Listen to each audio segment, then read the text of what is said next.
Hi, everyone, and welcome to the very first webinar in my Childless Chats Over Cocktails series. So I am so excited about the lineup of guests that we have tonight. And the topic for tonight's webinar is recognizing and navigating childless grief. And I know this is a difficult topic, but I think it's a really important one. And I've got some really great guests for you tonight that we'll be talking through some difficult things and also hopefully giving you guys some tips on how to navigate this in your own life. And so welcome. My name's Katie, for those of you who don't know me, and I'm with chasingcreation.org. And I went through about 3.5 years of infertility and then made the decision to move to a child-free life when I wasn't successful with my infertility attempts. And so that's where I'm at now. I'm about 2 years post hysterectomy for medical reasons. And so 2 years of working on my child-free life. So that's a little bit about me. I'm going to have my guests introduce themselves in just a second, but we are having, it's over cocktails, right? So I'll tell you guys what I'm drinking. It looks big, but a lot of it is beer, so don't worry, I'm not going to be bombed by the end of this. But this is my take on my favorite drink at this bar in Asheville called a Foxy Hot. It is ginger beer, Hims, lemon, Angostura bitters. It's supposed to have cardamom bitters, but I didn't have them. So that's what I'm drinking. If you guys at home want to learn how to use the chat box, because we'll be using this later for Q&A, if you look at the bottom of your screen, there is a little button that says Q&A. If you click on that, you guys can put in there what you're drinking at home. I would love to hear it.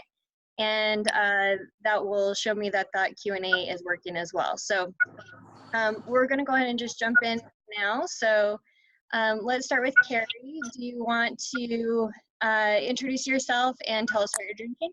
Sure. I'm Carrie. I am drinking champagne. It is my favorite beverage. Nice. Cheers. I live in Northern California, and I'm just going to give you a quick little background of how I was asked to be here. My husband and I got married in 2014. We wanted to have children right away, so we started right away trying. At first, it was very fun, and then it was not fun.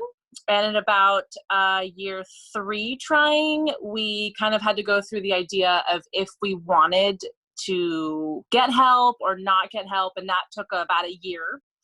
And then at year 4, we decided to just get tested, and my husband has a low sperm count, so we became great candidates for IVF. We were very hopeful in the beginning. With our first transfer, I became pregnant, and then I had a miscarriage at around week 8. I didn't really deal with my miscarriage very well and was able to kind of push it down with starting our next transfer, which we did the next month, and I got pregnant again. I carried our daughter for 31 weeks.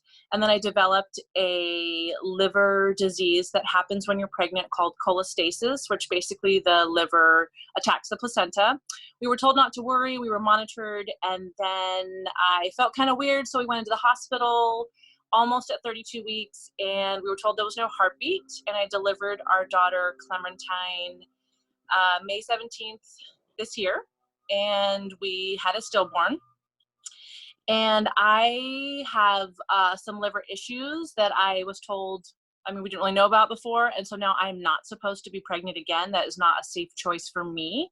So we are currently pursuing surrogacy, and we are in the middle of that. Well, thank you so much. When I was promoting this, I said that our panelists were no strangers to grief. So I am so sorry for everything you've been through, and for all of you, so grateful that you are willing to be vulnerable and share your stories publicly, because I think it's something that is so hard to do, but it's the only way we can find each other and connect and feel less alone. So thank you so much, Carrie. Yeah, of course. So let's move to Lauren. So tell us a little bit about yourself and what you're drinking. I'm drinking Chardonnay. Ooh, you guys went fancy. I usually go for gin and soda, but or wine or beer, whatever. I'll go for anything really, but I felt like some wine. So not a cocktail, but some wine today. My name's Lauren. I live in the Pacific Northwest, live in Washington State. I experienced a miscarriage in August of 2017, and it was a horrible experience. It's just is full of grief and sadness and loss. And so that kind of led me to, I'm also a marriage and family therapist. So I work in counseling and mental health. And so from there, I went and got a certificate in grief counseling as well. And I have some other areas that I work in. I also have some specialty in parenting and areas like that. So yeah, so we had our miscarriage. We had tried for a while, had a loss. It was devastating and horrible. Was convinced that I would be pregnant within the next 3 months, because when you have a miscarriage, people tell you you're most fertile after your loss. You'll probably be pregnant soon.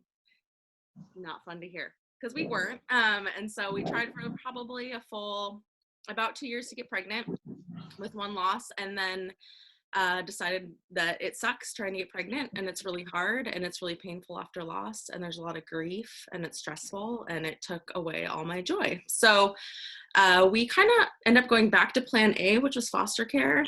Not that getting pregnant was plan B, but my husband and I have always wanted to foster and or adopt. And because I also have health issues, my doctor at the time when we started to try to get pregnant said, if you want to get pregnant, if you ever want to have biological kids, you got to do it soon. And so that's kind of what pushed me in that direction, even though I wasn't like really trying for it at that time.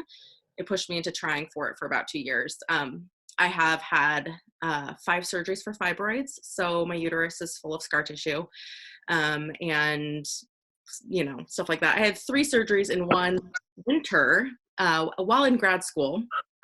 So, and then I also have hypothyroidism and I'm anemic. So so that's what led us, I'm kind of going out of order, but that's what led us to start trying. We were like, let's give it a go. And then after about 2 years without getting pregnant again, we were just like, that's not for us. I don't want to do that anymore. So, so now we are foster parents. So we're biologically childless, and there's some stuff that comes up with that sometimes, but we are very thankful that we've made this choice to go on this path and take care of our community's children. So I have Lauren and Loss, and then I also interview, which is my Instagram, and then I also interview women who have experienced baby loss on a little YouTube channel I made. And I have a bulldog named Grizzly and a cat named Frida, and I love them to death. So that's pretty much it, I think. Yeah. Awesome. Thank you, Lauren. Yeah. I also had fibroids in addition to endometriosis. So, but fibroids were part of the reason I decided to have a hysterectomy along with the endometriosis. So it was kind of a joint decision, but I had 2 surgeries for those and they were not fun. No, so.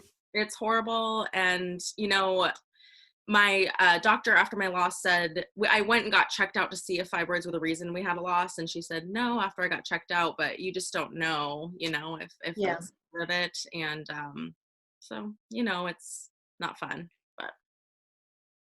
All right. Well, thank you so much for being here. And Rebecca, if you want to tell us a little bit about yourself and what you're drinking. Yes, my name is Rebecca, and my Instagram is Rebecca Reclaimed. Drinking cranberry wine. We had a Friendsgiving last night, so this is leftover from last night, and it's really good. It's actually from a little local winery, so it's super good. So I am here because I am childless, child-free after infertility, and I found that after 2 rounds of IVF, 4 IUIs, months and months and months of medication, literal torture of my body and psyche, having an actual breakdown where I had to take a leave from work, spending all the money, all of the fun, all of the years of just turmoil that I was like, I don't know that I can keep doing this. And what I found was the infertility community that had held me so dear during my trying times of trying to conceive kind of left left me hanging when I stopped trying to conceive. They were kind of like, peace out. We don't really like associate with that in our brains. Yeah. Because it really is true that like you don't want to hear about my story. I'm not the story that you want to hear when you are going through it. I get it. I wouldn't have wanted to hear it either, but I needed to hear it. And I found a few voices out there. Tia, which I believe she's on today, was one of the first people that I was able to connect with. And I was like, wow, like she sounds so much like me. And then I started, researching more, and I'm like, this is so common. Why are we not talking about this and sharing this other idea when, I mean, I don't even know what the statistics are, but I think it's pretty high. Like a lot of people don't have babies after going through all of this. And why do we just sweep that under the rug? So I basically turned my infertility account into an advocacy account because I'm like, if somebody comes across these hashtags, maybe they'll say, hey, if I don't have a baby, I will be okay. There's this whole life out there for me. I don't have to keep killing myself, my bank account, my marriage to keep going if I really, really can't do it. So that's what brought me here, and I'm really excited to share where I've come. Thank you so much. And I really appreciate your account and the other accounts that are out there that do focus on being child-free or childless, not by choice, because I think that you're right. It is really hard to find the support, and when you're going through infertility, you can like throw a rock and find those resources. It just feels like all of that drops off once you make the decision to move forward with your life without kids. And so thank you for the work that you do through Rebecca Reclaimed. I love your account. Yes, Tia is also on. She is drinking a gin and tonic. And, Hi, Tia. she's also on her account. I know she's going to be a guest on a future webinar. So if you want to follow her, it's on Instagram. It's Miss Tia Gendusa. I hope I'm saying that correctly. MSTIAGENDUSA. So she's a great account as well, and one of the only other ones that really focuses on this. There are a few others, but they're hard to find. So I'll be bringing you more resources and other accounts that you guys can follow in my webinar series in the months to come. I've got some great guest lines lined up as well. So, all right. Well, thank you guys for the introductions. I want to jump into our first question, and I think that this really speaks to the topic of grief. I think one of the things that was hard for me in my journey is that I didn't know that I was grieving. Like, I knew that I didn't feel good. I knew that I was sad a lot. I had all of these, like, I didn't feel like myself. And there were so many parts of myself that I feel like were lost and I couldn't connect to anymore. And I was overwhelmed by my emotions all the time. There was just so much I was going through that I couldn't really pinpoint why. And I was reading a book that described grief and loss, and I was like, oh my gosh, this is me. Like, this is describing everything that I'm feeling. And I'd always associated grief with death, and so I hadn't thought about what I was experiencing in terms of grief. And so that really helped me start finding better resources once I had a name for what I was going through. And then once I learned the term disenfranchised grief, that really was another big deal for me because it helped me connect to those resources. And for those of you who that's the first time hearing the term, disenfranchised grief is basically grief that is not recognized by society. And so it's very difficult to find the resources or the support that you need because other people around you may not see that you're grieving or may not understand why you are. And so a lot of times this happens when it is a grief that's associated with something other than death. I think in our society, that's kind of where we make that association. But if you have lost other things in your life, so in this case, if you've been through infertility or childless not by choice, you have lost the vision that you hope to have, what your future is going to look like. You may have been having health issues where you've lost a connection to your body, or the trust that you had in your body, this may very likely have impacted your relationships, and so you may have loss there. So there are a lot of different ways that we experience loss, and that leads to grief. And I think, I think people's first reaction sometimes is like, well, I don't want to talk about that. That's not fun. I don't want to deal with it. So I'm just going to push it down.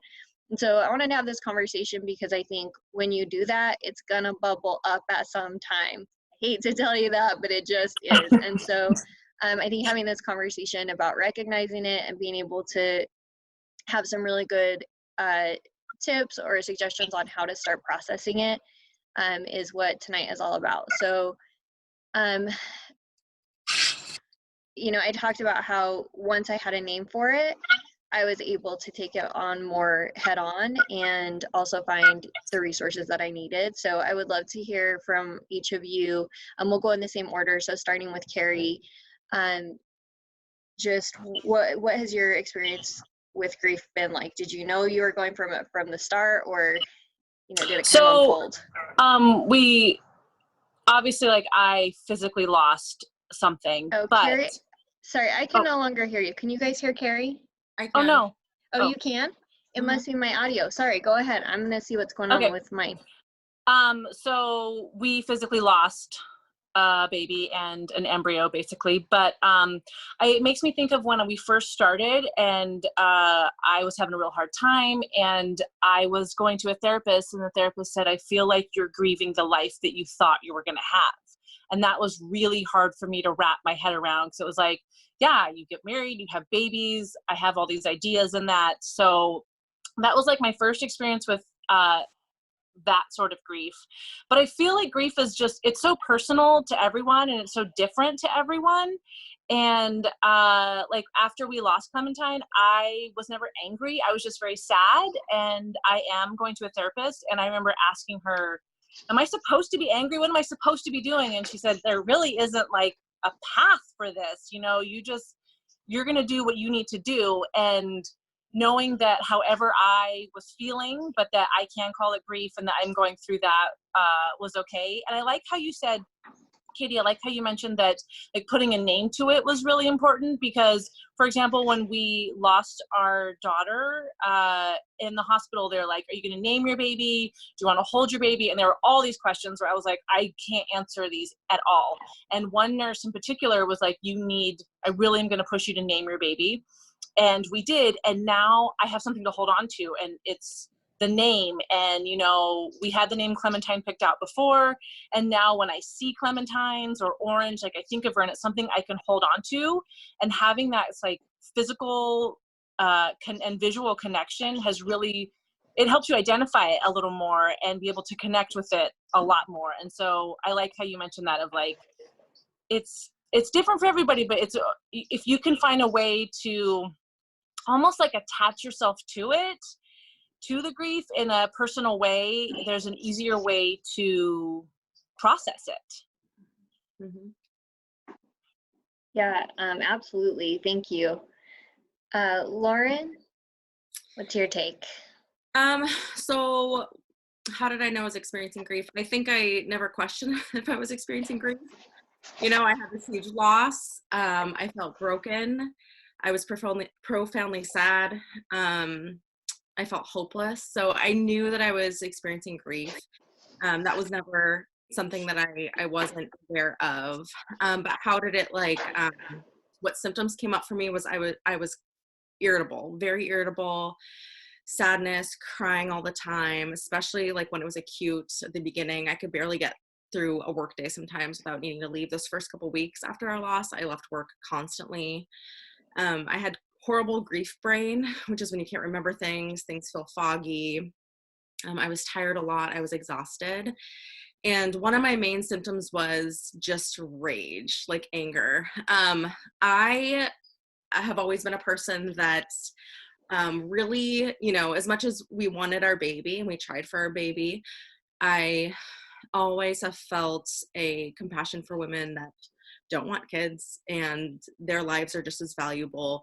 I always felt bothered, even before we started trying, by comments from people of like, you should have a kid, you should have a baby. Like, that was triggering to me before we even started trying, because I felt like it was so offensive to me. And that's before I'd even thought about having kids. So it was like doubled after that, of like just this anger towards society and towards the obsession with babies and the obsession with motherhood and the unrealistic standards on motherhood. And the fact that we just don't celebrate a spectrum of experiences and a spectrum of choices in the world. So I had a lot of anger. But yeah, grief can show up in all kinds of ways: depression, anxiety, numbness, feeling detached, physical symptoms, stomach aches, headaches, chest pain, different for everyone. Another thing that I really experienced was I, for a while, like would freak out if my husband wasn't with me. And I still also am a person that constantly thinks about death and often thinks everyone's going to die. Or, you know, if I get a phone call late at night, my first thought is like, okay, who got in a car accident? Who's dead? You know what I mean? Like, it's just like you're kind of in this world of loss and of death. So that's kind of how it manifested for me and what my experiences were, especially in that first, more than anything in that first year after our loss. Mm-hmm. Thank you. I saw with me and our other panelists a lot of head nodding there of like, yes, yes, yes. Like, I think that definitely, that description, I think a lot of us can relate to. And Rebecca, before I move to you, I just want to give a shout out to Melissa from @Live Child Free. She's also, if you guys have not checked out the Live Child Free podcast, you are definitely missing out. It's with Melissa and Eric. They're amazing. So another great resource for you guys. She just messaged, so wanted to give a little shout out there. All right, so Rebecca, what did grief look like to you? I actually think my experience was different because I didn't know it was grief. I started seeing a therapist after my miscarriage and our first round of IVF because I was having such crippling anxiety. I've always had anxiety attacks. I've always been a very anxious person, and I've always been super sensitive to hormones. So I think loss and a combination of like your body readjusting to like my own hormonal mess that already existed before the fake hormones came in and all of this other stuff. And I was just like, can I go through this again? So I started seeing a therapist before our next transfer to really just kind of prepare myself. And I actually waited 6 months in between my miscarriage and my next transfer. And I worked really hard with a therapist. And I don't really even know if we called it grief then. We just kind of, worked toward being okay with what was coming next and dealing with that. And then luckily I had her, and she actually had experienced losses of her own, and she adopted her children through foster care. So we just really connected. But when I went through the second round and I didn't conceive and I literally broke down, I'm so glad that I already had her in place, because I don't know what I would have done. Like, I literally broke down one day and was like, I need to come to your office now. Like, my husband had to leave work and drive me because I was not able to communicate. So at that point, I think is when we started to be like, okay, like, you're just not dealing with this. Like, you're just being like, everything's cool. Keep going. Just keep going. Like, you got these embryos, you have to keep going. And I didn't know that I didn't have to keep going, So she started to give me permission to say, you don't have to do this anymore. And to actually start to grieve and say, you know what, maybe a different life is actually out there for me. So, yeah. Thank you. I also had an amazing therapist during my last year of trying to conceive, and it was life-changing for me because I had a similar experience where she was the only person in my life, I think, that gave me that permission to look at it and say, hey, have you thought about not going any further? And I had not even thought about that as an option.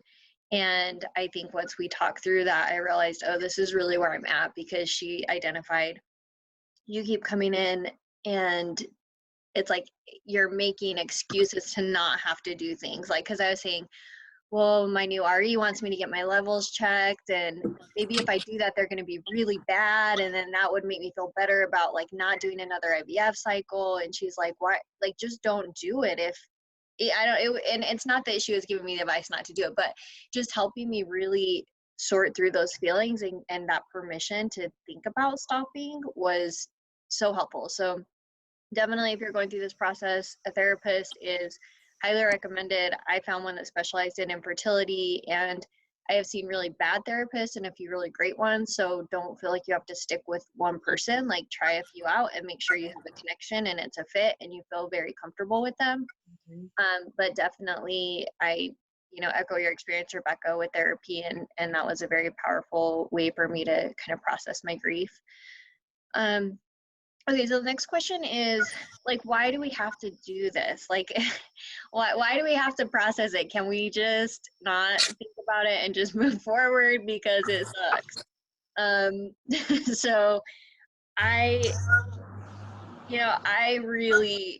an emotional person anyway. I'm a very sensitive, like super emotional person just in general, and also have anxiety and could be a little bit of a mess in general. And so I think for me, like, everything I read on grief talked about the importance of like kind of taking it in head on, because that's when your healing process starts.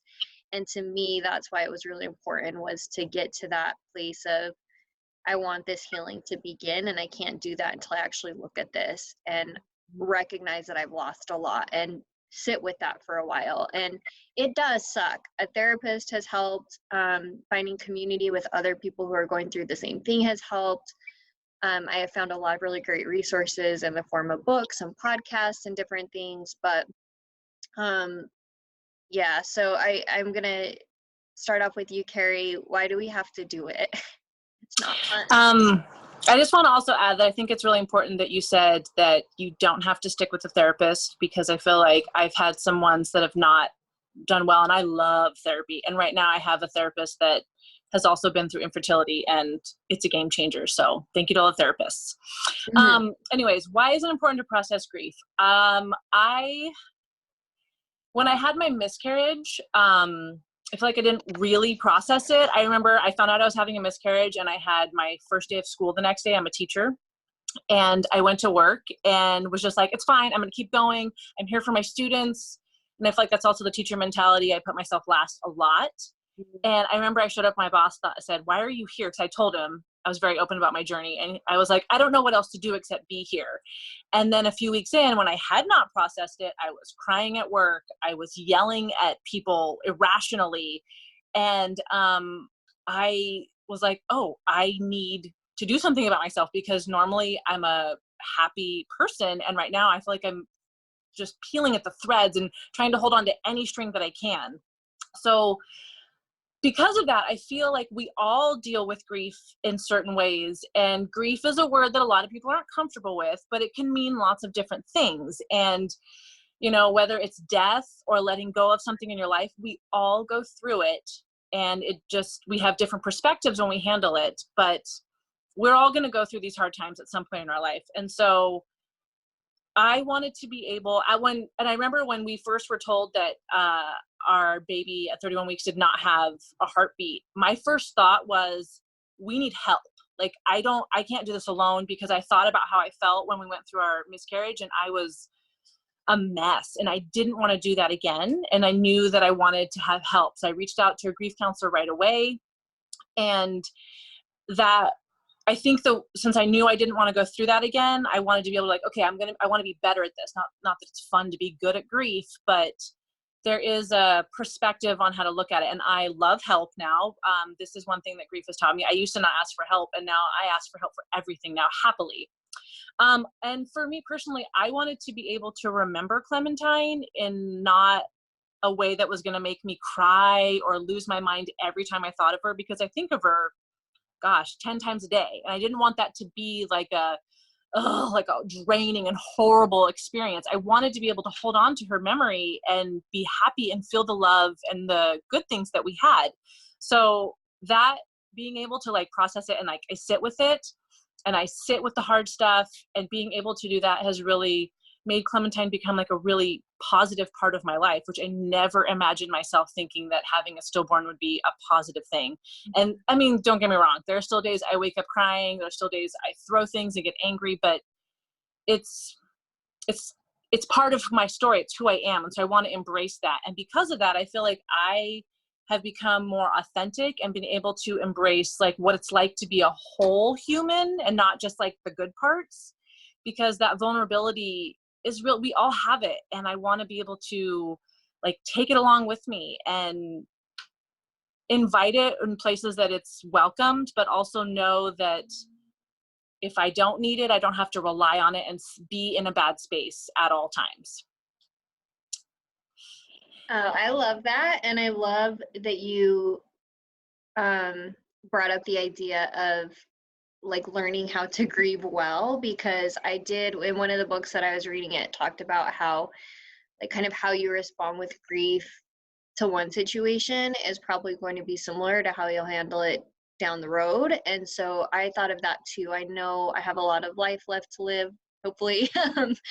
And I know that there are going to be other things that hit me and are devastating. And so that was one of the things I thought about too, is like, how can I use this as a way to learn how to do this, so that when the next thing hits me, I feel more prepared and I can, kind of handle it in a way that feels healthy and good. To me is the wrong word, because it doesn't feel good, but it feels like, right. But we know that it's going to happen. We know that bad things are going to happen again. Yeah. That's just a part of life. Yes.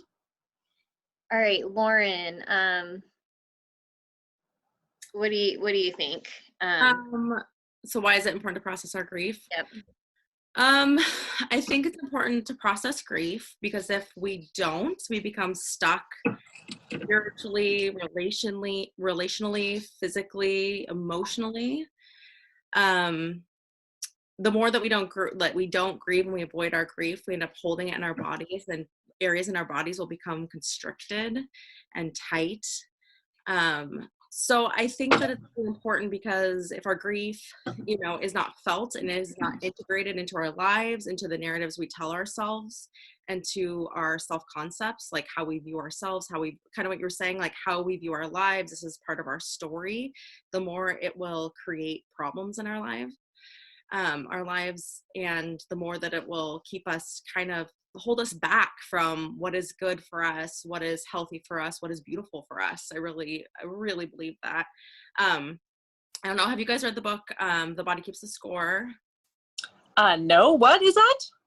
So there's it's very popular, probably like a bestseller on Amazon, but Bessel van der Kolk, I can't talk tonight. He has a book called The Body Keeps the Score. It's about how traumatic experiences, kind of how we hold them in our bodies, and how like the biopsychosocial spiritual realm of our experiences and of our traumas. And one thing that he talks about in that book is that neuroscience research now shows, I'm going to mess this up because I'm not exactly quoting it, but shows that the only way that we can, really understand how we feel and understand our experiences is learning to befriend what is going on inside of us. So that's like to be a friend to, the only way that we can integrate our experiences and our feelings is by understanding them and befriending them and sitting with them. And that's the only way to change how we feel, is what he talks about. So it's really important to grieve so that we can feel better. Like that's how we end up feeling better, is by processing these experiences and integrating them into our lives. And then there's, Dan Siegel talks about with kids, he uses the term name it, tame it a lot, which is naming an emotion to tame the emotion. And even though we use that with kids a lot, it works with adults too. Once we name our emotions, we feel better. We understand ourselves. We feel liberated. We feel understood. We feel normalized. So yeah, I just feel like we can't feel the joys in life without feeling grief. We can't choose to numb certain feelings, unpleasant feelings, You know, if we choose to try to numb unpleasant feelings, we're going to numb pleasant feelings. So if we want a life that's, you know, full of joy and love, we have to feel the sadness too.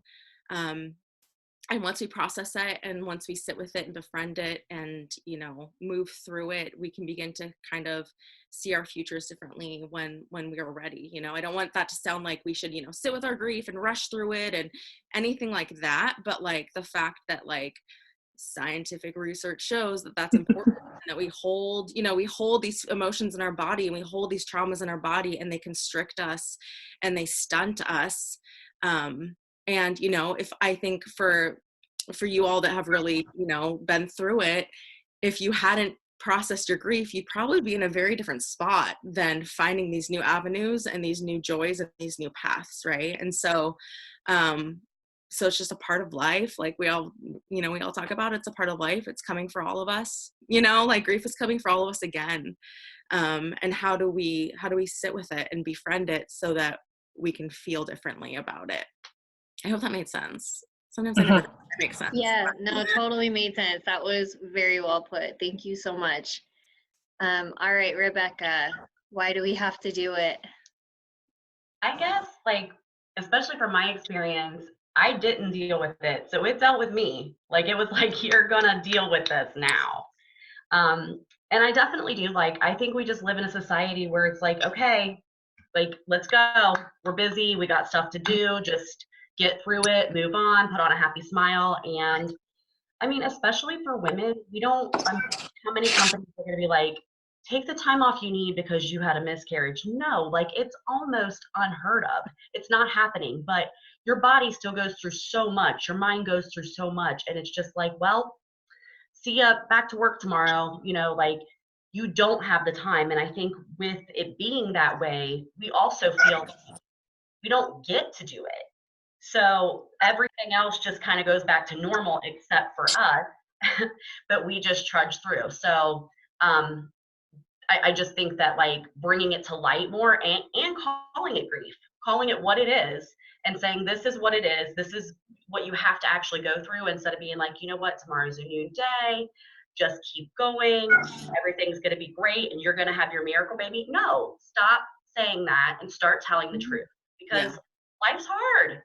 Like tomorrow it's going to be something else. So like if we don't deal with it, it's all going to compound and it's just going to keep happening, and you're going to end up on, who knows, like, I don't know, in a padded room maybe, but like you're going to have to deal with it at some point, and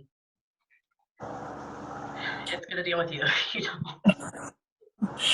I like how you said that like you have to deal with it or it deals with you, because it does. It can totally take over like that, and it makes you like a different person.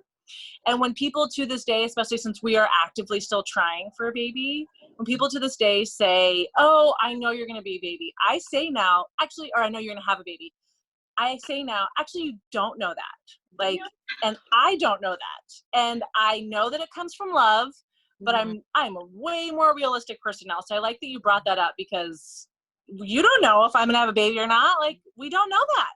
Yeah. Yep. And it's always the stories of those who end up with the miracle babies that get repeated. So those are the stories that people want to tell you about when you're going through infertility. It's like, well, my sister's friend's coworker, you know, and it's like, I don't want to hear it. Like, I actually did lose my shit on somebody about that at work one day. He was like, well, my cousin's brother's, you know, third cousin removed, they tried for 10 years and now they have 6 kids. And I said, and how does that help me? Yeah. And he was like, what? Like he literally was like, how dare you not take that story? It's so true. It is so true. It does not help me.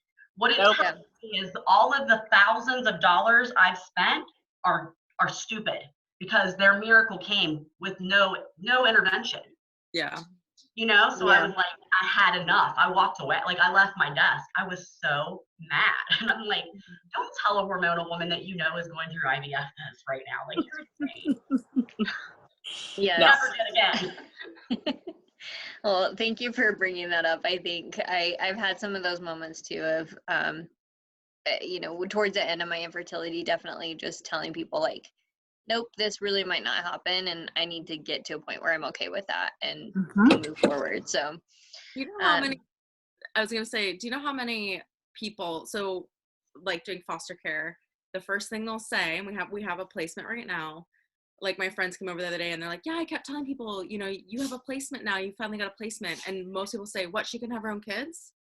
You know what I mean? That's the first thing they say instead of, Wow. that's amazing. You know, and that is the first thing people say to me is, so you can't have your own kids. And it's like, honestly, I don't know. Chose not to. Right. That's an intense question. Why does that make you uncomfortable that I chose not to? You know, like, but it's just the weirdest shit. Can we swear? I don't know. But the weirdest shit that people say. you can swear. I thought that too. I was wondering that question too, if we could swear. You can swear. This is like definitely, I feel like this is a swear topic. Like if any topic deserves to be sworn at, this is it. So go for it. True. I also have like the mouth of a sailor. So but yeah, good.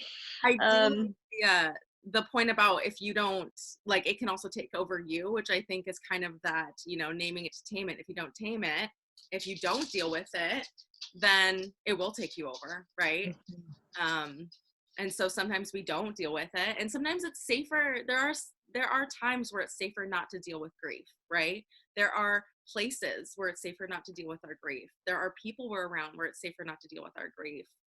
There's seasons, moments, but if that's kind of where you dig your heels in and live there, I think that's when it's problematic. I recently heard somebody said that grief is a privilege. Like we are lucky to be able to go through this. Like some people can't afford it to like take time off work, to like stop, like Rebecca was saying, of like being the busy work and things like that. Like it is a privilege to be able to have the opportunity to sit with your emotions and see a therapist and deal with it. And I thought, wow, that's so real. Like it is a privilege. I don't want this privilege, but I was able to do that, and I feel lucky to be able to sit with it. Yeah, no, that's totally true. And I think to your point, Lauren, that's one of the things that Jody Day mentions in her book, Living the Life Unexpected, is that you will also, like denial serves a very important purpose. So you may be in that denial phase until you're ready to take on your feelings of grief, and that's okay too. Like it, you know, it doesn't have to be like floodgates are open, now you just feel as shitty as possible. Like it does need to be like somewhat controlled, because you do have to live your life and be functioning, and you don't want to let it just completely overwhelm you. So I think that's, you know, a good thing to remember. And I think that's where, like, you know, if you're really feeling stuck, finding a therapist that has experience in infertility is a really great place to start, so that you can have a safe place to start working through some of that stuff. Okay, so I want to make sure, I know we're running a little bit behind, which is totally fine because the discussion's been awesome, but I want to make sure that we leave our attendees with, you know, we've talked about how to recognize it, and now I want to talk through how to navigate it. And so I think one of the like top things people might be thinking as they think about grief is it just always going to feel like this though? Because if taking on grief means that I just have to live in this like awful space, then I think that's what the fear is, right? That it's always just going to feel like you do now. And I would say, like, you know, 2 years from my hysterectomy, every single month it gets so much better, and I'm a completely different person now in a good way than I was 2 years ago when I was in kind of the depths of my grief. So I do want to say, like, it is a process. It's not like there's not anything that we can say that's going to be a quick fix. But I did want to just mention, if you guys haven't heard of the like ball in the box theory of grief, I really like it. You can look it up online, but it's basically, I think it was a therapist or someone like created this graphic of, if you picture like a square box, and then as your grief starts, you've got a circle inside that's taking up most of the space of the box, and that's your grief. And as you work through it, and as time passes, and as you know, begin to heal, that ball starts to shrink, and the space around it in the box starts to be the other aspects of your life that you're able to kind of take back on again. And so that ball may always be there, and sometimes it gets tiny, and you're able to just kind of forget it and not notice it much. And then there may be times where it expands and it's taking up a lot of space. But just wanted to bring that up, that grief is not always going to feel as bad as it does when you're in the thick of it. It may not ever go away completely because it's part of your life and part of your story, but you can learn to manage it and to live with it. And I like, Lauren, you said befriend it. So let's move into what are some of the kind of tools that we can use to navigate grief. So the first question I have for you guys is, what resources have been the most helpful for you as you have been processing your grief? So Carrie, let's go ahead and start with you again. A big thing for me has been sharing my story. And so part of that would be find local support groups. I know Resolve, I want to say, is they have like lots of things. Where I live, I don't live in a very big city, and so there happened to be infertility group started by a nurse at a hospital, and I go every week, and these people are my people, and every time I leave them, I think, yes, like, oh my gosh, I'm not alone in this. And when we first lost our daughter, I was in that hospital bed Googling, how can somebody help me? And there isn't a stillborn support group in my town. I might change that. And there is one like 2 hours away. And we went, and I remember thinking, we're going to be the only people there. Like, this doesn't happen to anybody. And we showed up, and there were, I think, 4 or 5 other couples there, and they had all had a stillborn within 3 weeks, just like we had had. And I thought, oh my gosh, this is crazy to know. And of course, I don't want other people to lose their babies, but it feels so wonderful knowing that I'm not alone in this challenging part of life. So I feel like local support groups are great. My husband is amazing. That's always nice when you have a very supportive partner. Like I mentioned, I love my therapist. I found her through my local infertility support group. She came one day and just did a presentation and said, you know, I have twins through IVF.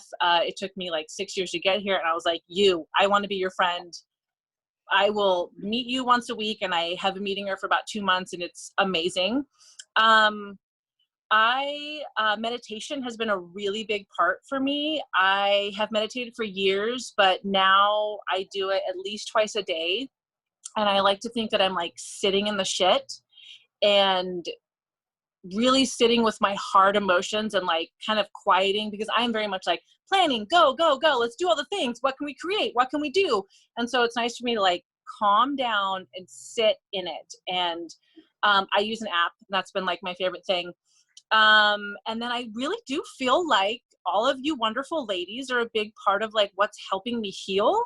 And we're all sharing our story and like finding grief support on Instagram. I mean, it's kind of crazy to even say that, but it's super real that like it has completely changed my life to where when I am scrolling, because we're all scrolling, and I am seeing things where I'm like, oh my gosh, me too. Yes, me too. That's totally me. And that has changed my day to day. Some personal favorites that I love Modern Loss. And I also love Nora McInerney, and her TED Talk changed. I even heard her TED Talk before I lost Clementine. And she was one of the first people I thought of when I lost our daughter, and was like, oh my gosh, I just need to sit with her silliness, and her podcast is great. And so I feel like there are resources out there, like even if you're not ready to go maybe sit with a therapist or even like pay for a therapist, there are ways to fill your day with things that you need to see and read on social media, as long as you're like filling it with things that are supporting you. And so those are some things that have really changed my day-to-day aspects. Like I look forward to seeing all of your posts to be like, what is she thinking of today? And I can't wait to hear her perspective on this. And so that's been a really big help for me. Yeah, me too. I was telling, I'm actually currently still seeing a therapist, and when I was telling him about that I do this, he was like, that's so amazing that there are like corners of the internet that are still good and that are like hopeful and positive. Yes. So it is also a joy for me to do scrolling and see what you guys are up to and your perspective on things, because I think we already talked about how difficult it can be to find community. So I think having a way to do that, and it does take people being vulnerable and being willing to put themselves out there. And, and another big one that I know we've talked about for Tia was Infertile AF has changed my life. I went to their immersion experience, and I met these women that like I just kind of can't even explain the level of connection we instantly felt. Cause like, and I mean, I was so nervous being like, oh my gosh, we're going, I don't know these people. I'm like at the airport telling people I'm going to meet somebody from the internet I've never met. That's not weird. And it was such a connection. So I highly recommend, if you can find those groups of people, find them and talk to them and be with them. And Infertile AF is a great one for that. Absolutely agree. Okay, Lauren, what resources have you found, both maybe personally or also as a therapist, that you recommend to your clients? Yeah. One quick note, I saw someone ask, and I think it was the book that I mentioned, asked what the book title was again that I talked about, and it's The Body Keeps the Score by Bessel van der Kolk. So that's a book that I would highly suggest. I also read Modern Loss, which was really great. I think a lot of us have read It's Okay, You're Not Okay by Megan Devine. I think that came out right when my loss happened. And so that was a really big support. I was telling my therapist, I was like, I want to write this book about grief that is just real about it and like normalizing and not like find the silver lining bullshit. And then that book was there. And so I was like, oh, this was the book I would love to write, but Megan probably did it a million times better, you know? No, So do it. You should still write your book. I'm going to say it. You should still write your book. I'm just going to interrupt you and say that. Maybe. But so no, I don't know. But and then I also read About What Was Lost, which was a book about miscarriage stories, a bunch of miscarriage stories that a friend sent me in the mail that was really useful. So I read a lot. There's also Pour Your Soul, which is a really good memoir that involves Mira. She lost her brother, and she also had TMFR. And so just reading a lot of different stories was really useful for me. Therapy, always. I love that you guys are plugging therapy, because I plug therapy all the time, and I went to a therapist. I do think it is really important to find a therapist that fits you, and that's fine. Different therapists fit different people, and there's nothing wrong with that. I had one during my loss that sucked, and I saw her twice, and I left and found someone better. So, you know, you're allowed to do that. You're allowed to sit with someone once or twice, even call them on the phone, see if they provide what you want, and just see if your energies fit or whatever. I went to Reiki a lot. I don't know if any of you guys have tried Reiki. That was really useful for me. Really useful. And I would get massages as well. So kind of more, you know, holistic, meditation as well. Yoga, of course. I spent, what else? Processing my grief. I spent a lot of time with my pets. Well, so 5 months after our miscarriage, our dog died, like our beloved dog died. So that was horrible too. Another disenfranchised grief. But those 5 months between my miscarriage and her passing, every Sunday I would go, and no matter if it was raining or anything, and I would just be in nature with her. So I would go to either, you know, the woods or the beach, and I would spend time with her. Another tangible thing that really helped me process was the day that I learned of our miscarriage, I started teaching myself how to embroider. And I'm a very creative person. I like to make things DIY, right? And so teaching myself and having something to do with my hands when my mind was like going and sad was so useful. And I would become obsessive, and I embroidered like so much stuff that winter. And then the next year it became woodworking, and then I taught myself woodworking, and I just like woodworked. So I think like at least having something that I could make something beautiful. There's something that started and finished, and I had something that I made that just felt good was really useful and kept my hands busy. Yeah, just being outside, moving my body was really useful for processing, talking to a lot of people, being, like you guys said, online, connecting with other women, connecting with women in real life too. That, you know, I worked at a school as a therapist right during my loss, and this other social worker in that same building, actually 2 other social workers, we had all had losses within the same like month. And so that was really useful too, just being able to come in and talk to other people. One thing I do regret is not going to a support group. I don't know why I never did.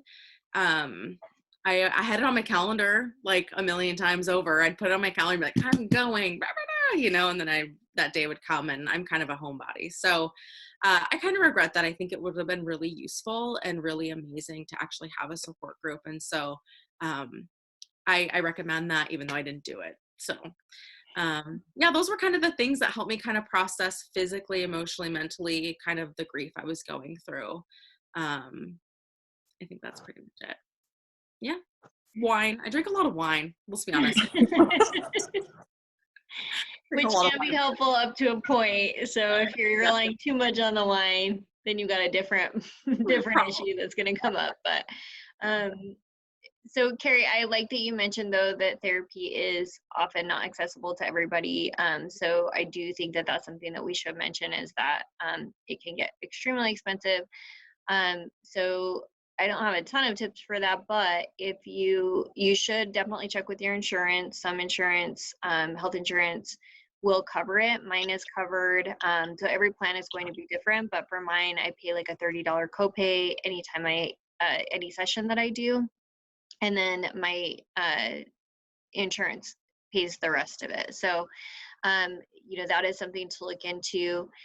Some therapists also do sliding scale, and I think the support group option is something that usually those are free or like have a very small fee attached to them. So that is something too, where if you can't afford individual therapy, that a support group might be more accessible in terms of finances. Because I know, I just want to be cognizant of the fact that like everybody's not in a position where they can't see an individual therapist. So. Yeah, and it can be a little awkward to call therapists and say like, hey, do you have a sliding scale? But most therapists should have sliding scale options. Depending on their licensure, some of it is essentially part of your ethics of being a counselor, is having some sliding scale options. So always just ask. Yeah. Great, thank you, Lauren. So Rebecca, what resources have you found to be the most helpful through your experience? I think I had several, especially because I used different coping skills during my journey. One of the big things that I did do, I think I gave up so many things. I'm a singer and I have been since I was a kid, and I stopped doing it because it's very time consuming, and obviously so are fertility treatments. And they take a toll on your body. So you're often exhausted. Just getting through a workday is enough. To go to a rehearsal and then perform and stuff like that is just really hard. But I started doing indoor cycling a few times a week, and it really was like an adrenaline rush. And like it got out so much anxiety and just like energy that was pent up, that it really helped me kind of get through that. But finding people online was a big part of it. But I also I've started to really pay attention to what I am around in my real life. So I do feel that since I've become child free, I notice more who is child free. And I actually have a lot of friends who are child free by circumstance. So they might not have had the same journey that I did, but they're my age and they're also child free. So we do connect on certain levels because most of them didn't end up there by choice. It was just life happened that way. So I find that I really connect to them, and my time with them is different than it is with like my girlfriends who do have children. And honestly, reconnect with your partner, like make your marriage your top priority again. It's the first thing to go to the wayside when we start treatments. Let's just be honest about that. My husband and I really focused on our marriage and taking it back. We started traveling. We started just falling in love with our personal passions again. I started singing again. So whatever it is that you need to do, like have a creative outlet. If you love to write, if you love to paint, if you sing, if you dance, do it. You know that you put it off for long enough. Go do it. And you know what? Like it's therapy in itself. It really is. Yeah, I love that because I think I connect a lot with that. With the one of the things I did was expand my friend circle to find more people, especially because I had moved to a new area, so I was starting from scratch. And if you're looking to expand your network of friends, I used Bumble BFF, which is a lot of people don't know it exists, but it's actually like the friend version of the Bumble dating app. And if you can actually turn the dating app off if you have like a partner that is not comfortable with you, like being on a dating, it's a separate thing. So it's Bumble BFF. It's by gender. So you can you know, if you're a woman, then you're just going to be matched with other women, but it is just used to make platonic friends. And I have met so many amazing friends through that. It has been incredible in the new place that I'm at. And they are all actually child-free by choice, but we definitely have that in common. It's been really nice to have friends who don't have kids. I love my friends with kids too, absolutely, but it's nice to have that as well. So I'm glad that you brought that up. So I know we're actually at time, but I would love to just at least get one question in. So do you guys have a few minutes to keep going to take one question? Okay. I'm realizing this should have been a lot longer because I still had like questions on my list that I didn't get to. So, but this has been such a great discussion, and I know I'm hoping it's been really helpful for people at home as well. So this isn't the question, but for you, Carrie, we got a question that came in that was, someone was wondering which meditation app you use. I love the Calm app. That is my personal favorite. I pay, I think, $40 a year for it. If you're a teacher, you can get it for free. But honestly, any meditation app, like if you're a good thing about Headspace, also just like random things on YouTube. Right now I look on YouTube for like specific, I'm looking into like heart chakra healing apps just to like focus in on a meditation. But Calm is my favorite. One of my favorite things about it is that it tracks it, and I'm a personal, like I love checking off a list and seeing my progression, and it does that for you. And like recently I just like surpassed my longest meditation streak, and it's very exciting for me, and because of that I don't want to stop meditating. So it's kind of like it pushes you in that way. So that's my personal recommendation. I also use Insight Timer, and I really love Insight Timer. Awesome, thank you. And then the same person asked what the podcast and or TED Talk that Carrie mentioned. So I don't know if you know. Yeah, so that was Nora McInerney, and her podcast is called Terrible Thanks for Asking, and it's all about grief, different kinds of grief, different ways of grief. And again, that's Terrible Thanks for Asking, and she is an amazing grief resource. Awesome, thank you. So we did have one question come in. I was hoping we'd have time for more, but we'll at least take the one. So this person asked about how do you respond to people that try to offer stories of hope without being outwardly rude, especially when you're in the middle of grieving your loss. And I think I don't want to expand it too much, but I do think that that's something that I see as like a real pain point for people that I talk to through my blog and Instagram account is that you're in this process of grieving. Other people may not recognize it as that, and or think that you should be over it by now. And so you get a lot of just it can feel like a bombardment of intrusive questions and just people, you know, asking you things or saying things to you that are particularly unpleasant, and they may not even recognize that they're doing anything that is rude or intrusive. So I know I guarantee we have all faced that. So would love to get your thoughts on you know, how do you respond to kind of these situations that come up? I know there's a term bingos for them of, if you like, I don't know if you guys have seen the bingo list, but it's basically like a list of questions that you'll get asked if you're a child free or childless that are just intrusive. And so it's kind of funny is someone made it in the child free by choice community, but there's actually a bingo card that shows like all the different things that people might say to you. So just how do you respond to those kind of comments? Well, I think it depends on who's saying it. If it's a stranger, I'm not going to be willing to share as much as maybe somebody who might have a little insight into my history. I'm a very blunt person, and I would have no problem with being like, I know that that's coming from a good place, but it's not helpful right now. And just leave it at that. You don't always have to explain yourself or give any more information.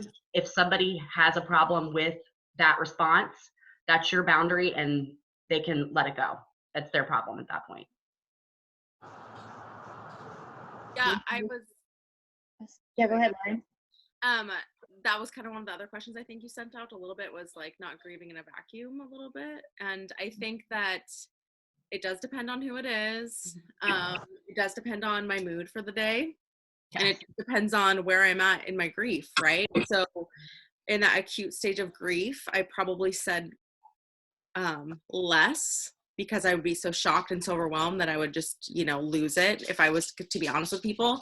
And then as I progressed, I really got to the place where, I think implementing strong boundaries is important. I think telling people what hurts is important. I think saying things candidly, even if they're a little uncomfortable, are important because that's what changes culture and changes and makes healthier relationships, right? We don't need to pretend with people that things don't hurt, even if they don't mean to, we can be kind about it and have kind and respectful about our responses. I think, sorry, I keep naming people, but I read a lot, but David Kessler says, people in grief are teachers. And I think that's kind of what I took on when I was grieving was like, I'm going to cry in public because I don't care if people are uncomfortable with it. I'm going to cry when I'm grocery shopping because this is my life and y'all are going to be there too someday, So that's kind of how I took it, was just like when people say, it depends who it is and everything like that. But I think when people say unkind things, sometimes still I'm caught off guard, like with the whole foster care thing. Sometimes I'm still caught off guard where people, like I said earlier, oh, you can't have your own, or they'll ask intrusive things about, all kinds of things. But sometimes when I'm in a better space and I can think about it and slow down and not react, but respond, I'll be honest with people about, that's really none of your business, or, that's really hurtful. Or I know I had one question recently that was regarding becoming a foster parent. What do you tell people when they say like, oh, your kid's so cute, your kid's so cute? And I said, well, I don't say that, oh, they didn't come from my uterus, so I can't take responsibility. I just say thanks, like I can be a little sassy and sarcastic too, but like, so it's kind of like playful, like I don't just tell people they didn't come from my uterus. It's not anyone's business besides, the people that really know this child. So, I think it's important to be honest with people, like even when it's hard, if you're in a place where you've processed enough and are able to be really honest, even though it sucks, like people need to feel uncomfortable sometimes because it makes us feel uncomfortable. Like, why are we trying to protect other people when we feel like crap? I love that. People are supposed to feel uncomfortable sometimes. That's real. And like, I wear my shirt, I cry at work. Yeah. I cry at work. Like that's a very real part of my life. Like this is very real. And sometimes I lie, when people say, oh, do you have children? I do consider Clementine my daughter, but sometimes I say no because I'm not in the mood. Yeah. Or sometimes I'm like, you know what? I did have a daughter and she died, and it shuts a lot of people up. Yeah. But it's like, you asked, this is my reality. And I try to say I have fur kids, and sometimes it disarms them, and sometimes they want to know more, and I'm like, no. Yeah.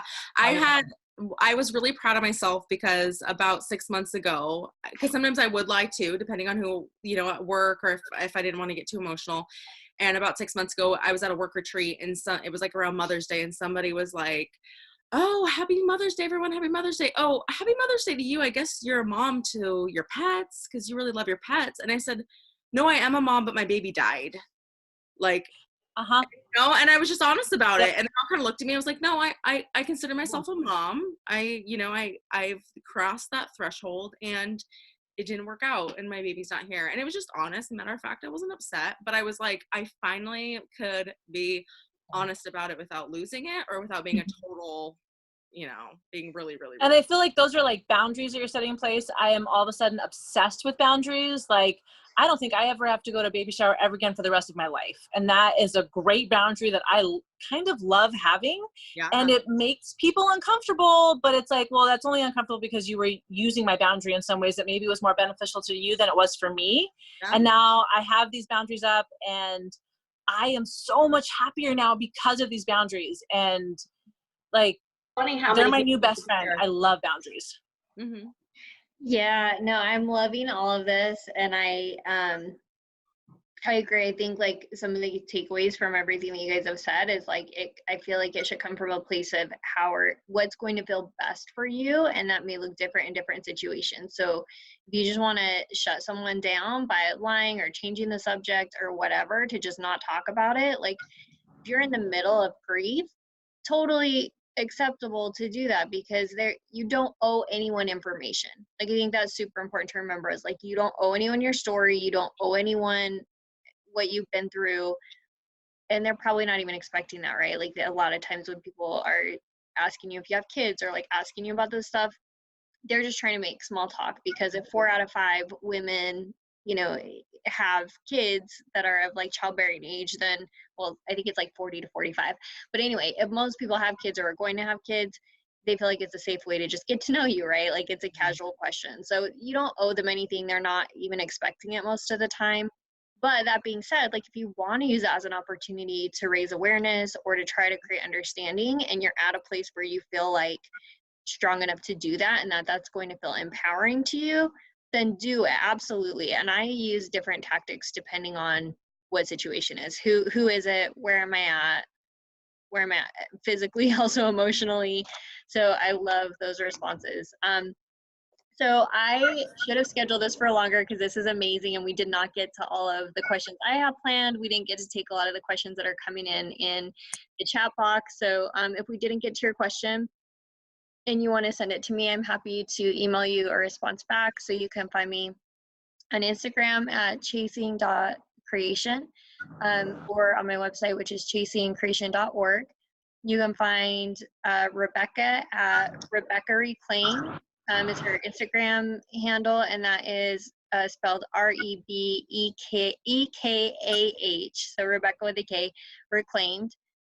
You can find Carrie at Blooming with Care is her handle, and she also has a website, bloomingwithcare.com. You can find Lauren at Lauren and Loss on Instagram, and then also she has a YouTube channel, Lauren and Loss. Thank you all for being with me.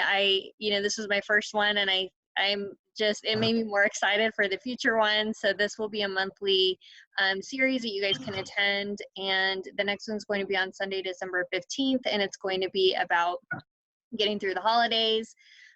So I hope that you guys will join us. Info to RSVP will be coming out soon on my different social media channels and on my website, so stay tuned for that.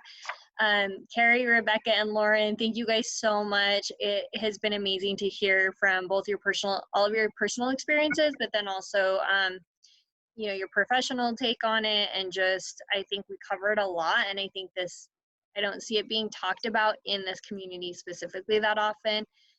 So I just really want to thank you guys for being here, and thank you to everyone who tuned in. Hope that you have enjoyed your drinks and that you'll join us next month. So thank you all. Cheers, ladies. Oh, cheers. Oh, okay. Cheers. Bye. Bye. Bye.